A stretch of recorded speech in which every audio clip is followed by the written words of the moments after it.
As much as natural medicine has grown over the past 10 to 20 years, is there still a stigma out there that herbal medicine is just voodoo, crazy, I, stuff out there that you have to get past? only in certain segments, but we're probably in like Bible Belt Midwest, not to Hmm. stigmatize, but that's because a lot of people do have that a very conventional mindset. On the other hand, from the society at large, I believe that we've actually turned that corner.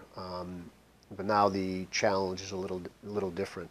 Whereas before, people were looking at this as a little wives' tale, voodoo, whatever it be. Now they're convinced that there's benefit in the herbs, but the biggest challenge is what brand do I use? How do I tell a good one from a bad one? Because today there's a research article that comes out that says how wonderful St. John's wort is, and then 6 months later there's a research article that says it's no good.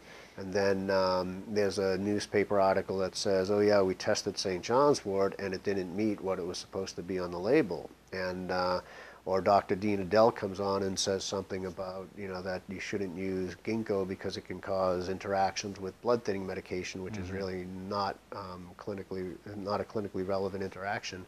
But that scares people. And so there's two things. There's a lack of confidence in the quality of the products that are on the market, and then there's a lack of clarity as to, is it really safe, and which one should I really use, and how should I use it, and how do I, most importantly, for the conventional folks, we don't have a problem with the core. There's a core herbal consuming group that it doesn't matter what the FDA says, it doesn't matter what Hmm. Dean Adele says. The more they don't like it, the better the core, are going to use. The Hmm. more the core is going to use the herbs.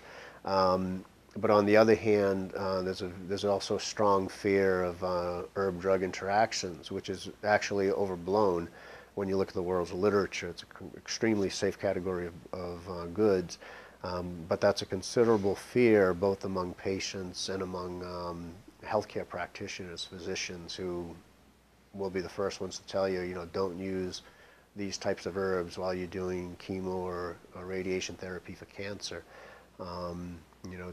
Don't mix heart tonics with antihypertensives, things like that, and definitely the blood thinning medications has been a big area of fear for a lot of physicians.